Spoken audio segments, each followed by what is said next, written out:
Dan untuk membahas tentang vonis banding para terpidana kasus korupsi tiba baik Harvey Muiz dan Helena Lim, kita akan membahasnya dengan Profesor Suparji Ahmad, pakar hukum pidana Universitas Al-Azhar Indonesia. Selamat pagi Prof. Terima kasih sudah bergabung di Sapa Indonesia Pagi hari ini.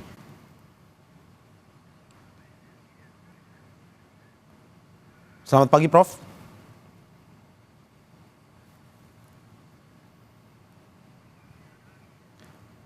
Selamat pagi Prof. Suparji Ahmad.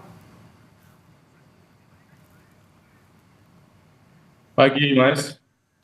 Ya, terima kasih Prof sudah bergabung di Sapa Indonesia Pagi hari ini. Mas. Prof, vonis ini merupakan ultra petita atau putusan yang sesuai dengan tuntutan jaksa atau lebih. Menurut Anda sesuai harapan untuk memenuhi keadilan hukum atau bagaimana? Halo? Halo Prof, bisa dengar suara saya Prof? Ya, dengar. Oke, saya ulangi pertanyaannya Prof. Halo? Prof, apakah bisa dengan jelas mendengar suara saya? Sekarang jelas. Oke, saya ulangi pertanyaannya Prof. Oke, Prof, ini vonis ini merupakan ultra petita atau putusan yang sesuai dengan tuntutan jaksa atau lebih. Menurut Anda sudah sesuai harapankah untuk memenuhi keadilan hukum atau bagaimana? Ya, kan kalau kita bicara soal putusan ini memang melebihi dari tuntutan jaksa. Ya. Tapi kan kemudian hakim bisa mengadili ya, yang harapannya tentunya menyuarakan rasa keadilan, salah satunya keadilan yang ada di dalam hukum dan keadilan dalam norma, dalam aturan, yang pada sisi yang lain juga keadilan yang mengemuka di publik yang ada di masyarakat kan gitu. Bagaimana kita ingat ya pada waktu pasca putusan ini itu kan Pak Presiden ini memberikan suatu perhatian yang sungguh-sungguh dan kemudian mendorong kejaksaan untuk mengajukan banding kan. Dan sepertinya itu ditangkap ya oleh hakim pengadilan tinggi yang bagaimana semangat dan komitmen gitu ya, semangat dan komitmen negara ini melalui presiden untuk bersikap tegas ya terhadap koruptor gitu. Tetapi pada sisi yang lain kan juga memerhatikan juga spirit untuk kemudian mengembalikan kerugian keuangan negara karena buktinya ada peningkatan hukuman uang penggantinya. Jadi itulah yang ada gitu yang kemudian apakah itu sesuai dengan suara masyarakat ya tentunya kan kita bisa menilai kan bahwa ada spirit, ada semangat ya untuk menimbulkan efek jera yang lebih, maka hukumannya seperti itu. Tetapi lagi-lagi ini kan mungkin saja masih ada proses untuk berikutnya apakah kemudian kasasi gitu ya. Oke. Prof, kalau kita melihat tadi Anda sudah menyinggung terkait dengan Presiden Prabowo. Menurut Anda ini ada Presiden Prabowo efekkah terkait dengan putusan di pengadilan tinggi ini? Ya menurut saya itu tidak bisa kemudian kita kategorikan presiden efek kan ya karena apa? Karena dalam proses penegakan hukum kan harus mendasarkan pada fakta dan alat bukti kan gitu.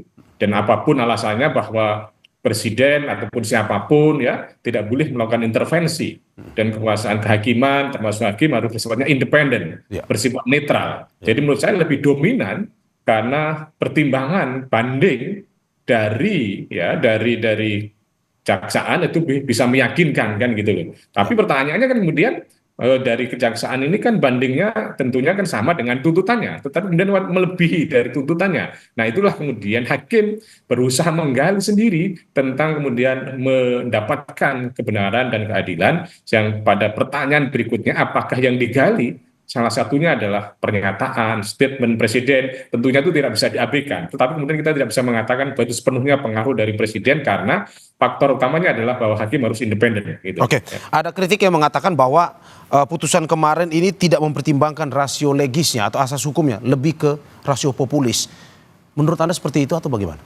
Ya, saya kira pandangan dan pendapat itu adalah sah-sah saja ya, karena memang pada kenyataannya seperti itulah ya, bahwa rasio legisnya ya pada umumnya kan mestinya ya kalau putusan itu sesuai dengan tuntutan lah ya, atau tidak melebihi dari tuntutan. Rasio legis pada umumnya itu, meskipun juga dimungkinkan untuk bisa melebihi dari tuntutan.